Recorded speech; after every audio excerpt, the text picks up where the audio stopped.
salam, Diadji Ngom, leader politique à Guédiawaye, membre du Parti démocratique sénégalais et membre aussi du comité directeur du PDS. Voilà. Monsieur Ngom, nous disons récemment que vous avez une sorte pour médiatiser, pour rek nga dellu si waat ci loolu d'une manière succincte. waaw dama def benn sortie par rapport à l'actualité bi parce que yaakaar naa ne réew mi nu mu demee jamono ji ku nekk war na ci war a mën a wax donc lu ma ci waxee dama def benn historique maanaam li ñu naan Macky Sall génie la maanaam koo xam ne dafa xarañ ci politique man Macky dafa xarañ ma ne ma posé question ni Macky xarañ la politique la mbaa peut-être maanaam jëfin bu ñaaw ci politique boo xam ni nu ma ko mën a waxee genre dictateur donc moo tax ma doon posé question génne ci loolu ma dafay jàngat xool lu bari loo xam ni am na si situation bi par rapport bi mu faloo ba léegi donc ma def si benn jàngat ne daal vraiment man dama jàppe ni ginnaaw bañ a amee ci moom yaakaar bu baree bari ak Sénégalais yi téye ko lu bari am lu mu yaakaar ci moom ak lu ñu doon xaar ci moom amu ci ak lu mu jëfee maanaam impunition bi ak yu bëree bëri donc ak surtout ak action politique yi nu mu ko defee maanaam jàngat bi su ma ko xoolee depuis 2012 dafa ñëw daal tas Sénat bi ba ma ko tasee dafa ne Sénat bi dama ko bëgg a tas parce que dañu am mbënd mi nag dafa laaj xaalis te xaalis boobu kon ginnaaw institution bu yàq la mën nañ jël xaalis boobu def ko Sénat bi daf ko fekk boo xam dañ ko élu démocratiquement la bàyyiwoon ko fi donc mu tas Sénat bi mu tasee Sénat bi aussi bon ñu toog benn at mu créé ñaari institution Sénat ak conseil économique et social yokk si xaalis bu dul jeex Sénégal am problème bi nga xam ne mosu ko am àddina muy Covid bi mu bàyyee ñaari institution yi di dox institution yi daanaka lu mat fukki milliards yu juróom ñoo coûté état bi mu kon ne ko ñu ne kon la mu doon wax fële doxalu ko ñu jëm si élection référendum bi mu wax ci loo bàyyi loo xam ne defu ko. jóge ci ba jóge si référendum bi mu nax si opposition ndax daanaka lu mat weer na ko préparé jàpp ko ndax ne moom laa koy def ca la ko ne jóge si dem si ay élection législative en 2017 élection législative yi mu fexe ba candidature yu bari yoo ma ne fanweer si ñeent fukk ak juróom-ñaar yi moom moo nekkoon koo xam ni moom moo leen nekkoon seen parrain moo leen ndeyale woon donc loolu taxoon mu élection yi xaw a jaxasoo ba sax soo xoolee élection yi na mu demee sax moom moo nekk minoritaire ndax daanaka mi ngi am ñeent fukk ak juróom-ñeent ak ñeent fukk ak juróom-ñeent bu tegal opposition soo leen boole ñu am juróom fukk ak lu tegal ak genn wàll par exemple te malgré loolu moom moo am téeméeri député ak ñaar fukk ak juróom opposition am ñeent fukki député te bu opposition ñoo ëppale lu mu jóglu woon maanaam pour jaxase opposition ñu tas pour seen kàddu yu tas ki lu mu jóglu woon ak encore muy préparer élection 2019 yi muy élection présidentielle yi moo tax mu dugal parrainage ne ginnaaw liste yi dafa bari woon naa wàññi naa dugal parrainage pour candidature bañ a bàyyi te candidature moom moo ko créé woon ndax bee raw gàddu la bii aussi foog nga am majorité absolue foog nga am juróom fukk bu tegal moo tax nga gañe benn nag moom loo am gañe ndax fu nekk moo gën a néewle te tawul moo jiitu donc noonu la def ay pexem ba vraiment organiser ay élection présidentielle yoo xam ne dafa jël ñeenti candidat ak moom mu juróom bon candidat yi gën a ëpp solo dafa leen a éliminer jaare ko ci yoon génne leen muy Khalifa Sall ak Karim Wade dal leen xañ seen droit de vote ba finalement mu éliminer leen bañ jàngatee loolu vraiment gis ni vraiment dafa mel ni dafay bañ ay adversaire day tànn ay adversaire am donc loolu moo taxoon ak def yu bees mu commencé jël ak Sonko parce que Sonko actuellement il fait partie des leaders de l'opposition mu def ko kii bi ñu ne actuellement Macky Sall quand même il va éliminer tous les candidats potentiels yoo xam ne mën nañu ko dimbal. ci foofu la ñu dugalee sax sunu laaj bu njëkk mu nekk li nga xam ne moom moo di arrestation bi ñu def Ousmane Sonko def yóbbu ko fi nga xam ne moom moo di garde à vue tey ban lecture nga am ci par rapport ak li nga xam ne moom moo di dañ laa woo nga wuyu nga mujjee ci garde à vue. bon soo gisee ma wax loolu garde à vue bi ak situation bees bi am tey dama ko seetlu woon man def naa ko sama contribution si ay page Facebook bu bari Sonko dafa jàngat kaw Ablaye kaw Karim Wade jàngat kaw Khalifa Sall dañu ne ñoom dañu gëmoon justice nga nañ ko bàyyi justice def liggéey Macky Sall di daas rek ñu naan nañ bàyyi justice def travail Macky Sall di dem rek ñu jàppe ko noonu mu nekk seen slogan boo xam ni la justice fera son travail. Au départ ñoom aussi ils ont eu la bonne foi yaakaar ni aussi la justice fera son travail comme ni ñu yaakaaree juste ni ñu ko taggee dans le monde entier. Malheureusement ce n'est pas tel le cas parce que Macky Sall am na justice am na ay magistrats si biir code de la magistrature am def liggéeyam ba finalement utiliser na leen ba fexe ba Karim Wade ak Khalifa Sall sur un long processus ndax xëy def ko benn fan daf ko guddal boobu nag mooy day fexe finalement maanaam yëfi sedd nit ñi xaw sonn su seddee lassé mu soog a def il a pris son temps donc soo xoolee Karim Wade de 2013 la ba 2016 donc ça a fait 3 ans donc procédure bi ak procédure judiciaire pratiquement duré na 1 an ba tey nit ñi di am yaakaar ba élection yi nit ñi di am yaakaar ba à la veille des élections nit ñi di am yaakaar ndax nit ñaa ngi parrainé même j'ai fait dama parrainé Karim Wade donc j'ai fait 500 parrains pratiquement c'est un escompte à Guédiawaye que j'ai fait réalisé naa ko bon donc ñu ñëpp ñu def ko mais gis nga en fin de compte def na jeu à la dernière minute écarté na leen te gis nga dafa jouer l'intelligence écarté ay parti dafa def une première partie de l'opposition écarté leen ne yéen matul leen seen parrainage bu bàyyi Karim Wade ak Khalifa Sall ci diggante bi gars yi di amaat yaakaar pour que ñee suñuy xeex Karim Wade waa Khalifa Sall ne ñun concerné guñu ndax ñu ngi si biir ñu ngi am yaakaar fekk ñee ñu ngi mën a seen combat defoon benn bloc de 27 partis boobu nag la ñu woon def le combat Khalifa Sall Karim Wade ñëpp bokkandoo ñu mënoo le combat mais ils ne l'ont pas fait donc je ne laisse pas de diviser finalement ba diviser opposition ba dem aux élections ñu gis score bi na mu demee finalement noonu la demee ki ñu ne woon mooy leader de l'opposition fekk si na ko fekk dina ko Sonko fi des ndax Karim Wade Khalifa Sall ba tey kenn xamagul seen mbir bi lan la féete. waaw je le dis. dégg nañ ci biir waxam mu ne su ma neexee ñu ñëw su ma nee tànkam ça veut dire que tey seen ñëw ak seen ñàkk a ñëw ci ay volontaire lay dem ay humeur am ko dira. waaw parce que su ma neexee ñu ñëw su ma neexul ñëw loolu ay waxam la parce que moom pratiquement dafa am problème de communication. su nga bëgg démb rek mu naan su ngeen vacciné wul damay jël kii bi maye ko mel ni moom moo ko moom. newoon na fi bëgg démb 31 ne affaire bi maa si teg samay loxo maa si xool ñoo xam su ma leen jàppee dëkk bi yëngu ak ñoo xam su ma jàppul dëkk bi yëngu ma teg sama loxo mais kan moo gën a actuellement ñi ko wër si régime am yëpp li soo ko def kan moo ko mën a def si régime am koo xam ne jàpp na ko Sonko coono bi mu teg état bi ak nii mu yëngalee état bi kan moo ko mën a def si gouvernement am donc ñooñu mu naan su ma leen jàppee dëkk bi yëngu kan moo si mën a yëngal dëkk bi Mimi Touré nga ak ñoom ak le ministre de l'intérieur ñu mu destitué en tant que ministre de l'intérieur ak premier ministre directeur de cabinet directeur de campagne mu destitué leen dara xew mais kon nag xam na ni daf ko bëggul a def amul volonté def ko lu am volonté def ko mooy briser son opposition bëgg ko parce que dafa allergique ay adversaires de taille donc loolu mooy problème am donc y a ça. ñu gis ni tamit li nga xam ne moom moo di tey Macky mi ngi leen di wax li ñuy wax il est au soir de son mandat. tey ñu gis ne li ñuy ëpp ci li ñuy gis mooy Macky bëggul kenn di wax waxu 3e mandat bi alors que il est en train de poser à chaque fois ay actes yoo xam ne dañuy mën a ci le compte du 3e mandat arrestation Sonko bi nii tey wane nañ paysage opposition bi amatul l'opposition est réduite à sa simple expression bi nga xam ne moom la ko doon waxee au départ.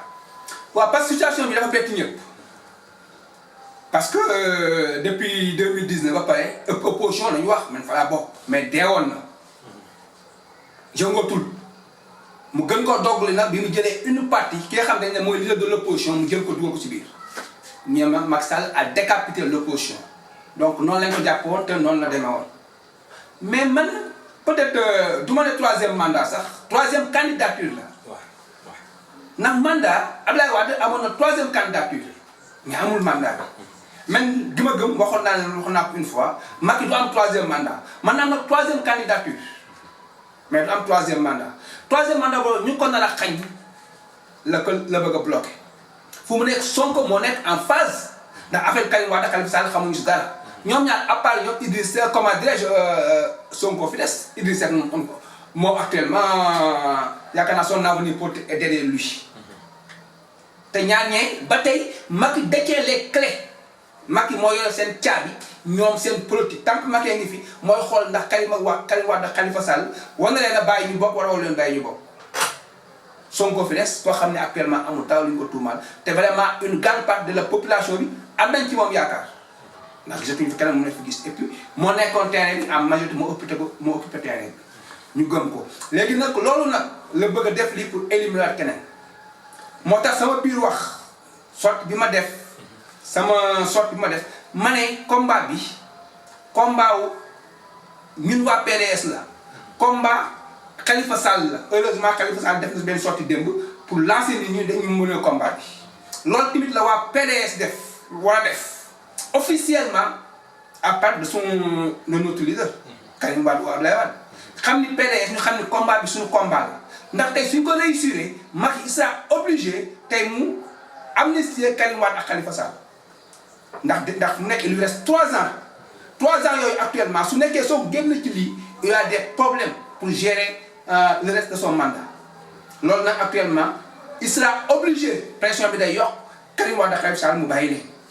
te loolu sax peut-être moo gën ci moom ndax pratiquement yaakaar naa ni Macky soo ko doon koy tànn président mu toog après yow su amul pexe yaakaar naa Karim Wade ak Khalifa Sall lay wax ndax yaakaar naa Sonko moom dañ ko mën a bàyyi muy jàll. tey su ma la déggee ci say biir wax c'est comme si que ni Macky au-delà wu même sax bëgg na am un 3e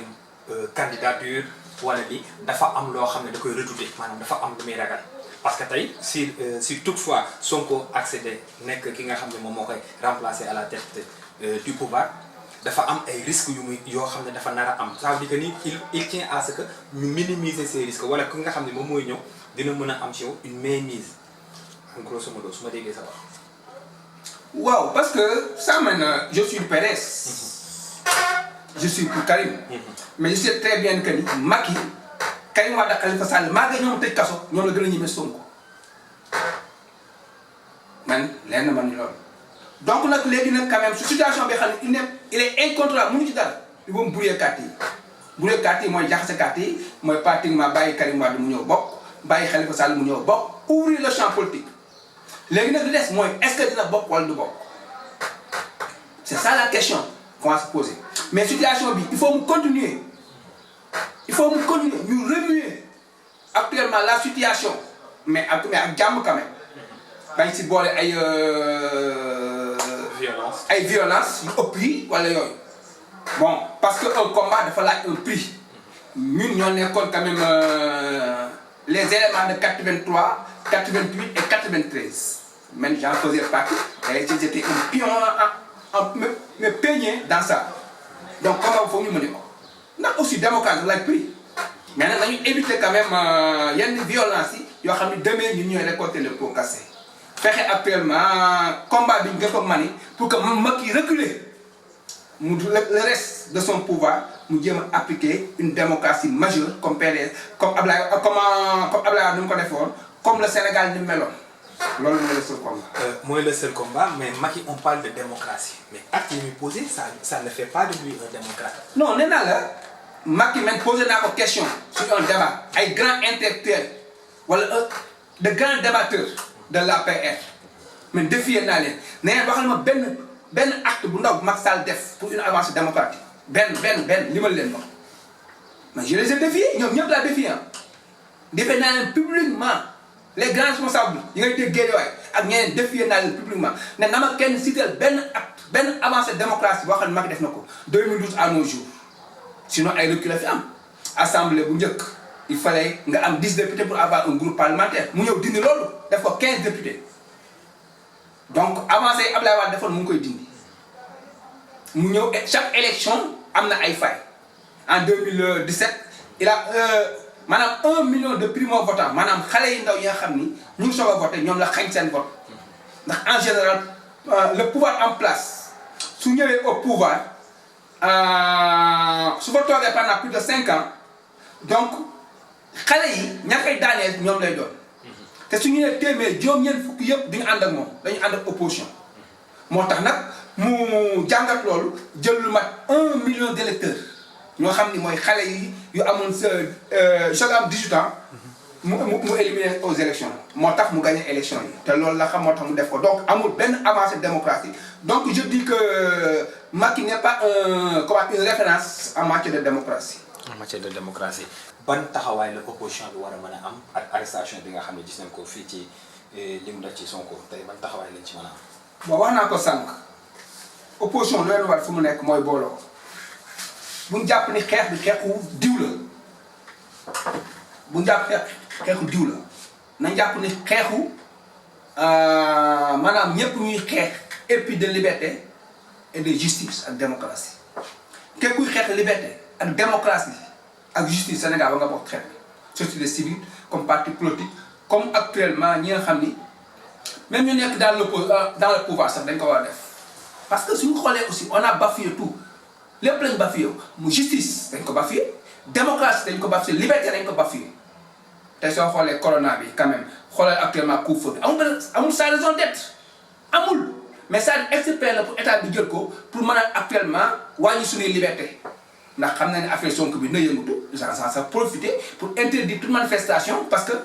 interdit ko pare ne actuellement corona bi moo tax actuellement ak couvre-feu bi loolu la léegi nag li war opposition moo ñu ànd booloo man daal je suis et man aussi je soutiens Sonko pour ce combat ce n'est pas soutenir Sonko mais dama soutenir le combat démocratique ak le combat de la justice et des libertés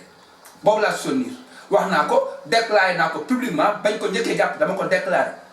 nous apportons notre ñu ngi indi suñuy jàppale Sonko te aussi ñu ngi leen di jàppale ndax moo ngi en contact avec beaucoup de responsables bon pour ñu xool comment coordonner nos actions suñuy actions pour actuellement combat bi ni ñu ko mënee donc c'est normal jàppale leen parce que combat bi suñu combat la wax naa ko si biir combat bi su ko gagné Karim Wade ak Khalifa Sall peuvent sauver mën nañoo sauver seen vie pour élection 2024 mais su ko ñàkkee Macky day def champ libre day libre ba 2024 mu nekk candidat aussi il peut gagner les élections su gagner les élections mu changer limitation des mandats yi toog ba saa yu ko neexee il est encore jeune il peut rester ici jusqu'à 75 ans te loolu c'est possible il faut ñu def boo analyse donc j'appelle maa ngi képp koo xam ni da ngay xeex justice ak démocratie da ngay xeex ay liberté nga ñëw bokk ci combat bi bu ñu ne combat diw la kii combat Sénégal la donc man j'en appelle à tous les Sénégalais maa ngi leen di ñoom ñëpp ñoo bokk xeex xam xeex suñu xeex la parce qu'il faut que ce combat ñu gagné ko pour que Sénégal tegu dans les rails ci démocratie ndax loolu lañu bëgg dëkk bi am jàmm ndax pour mu nekk am nañ suñu chance suñu pétrole yi mën ko exploiter dans la paix ci biir jàmm ak salaam jàmm lañu bëgg ak salaam mais jàmm ko bëgg da ngay ji jàmm ku ji jàmm di nga góob jàmm Macky nag su bëggee jàmm na ji jàmm ci jàmm bi mooy na bàyyi Sénégalais yi ku deful lu yoon loo xam du yoon ba Sénégal teg seen bët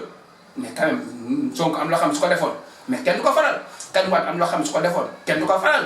parce que Khalifa Sall am loo xam su ko defoon kenn du leen faral ndax Sénégal moo ñu gënal ñooñu mais nag dañ ko teg ci yoon mais nag c'est mbirum politique rek jaru ko donc te dafa am day jàll ëllëg na xalaat ëllëgam su demee ndax fayonte du am te loolu moo bool si dëkk te loolu doxulul dëkk jërëjëf.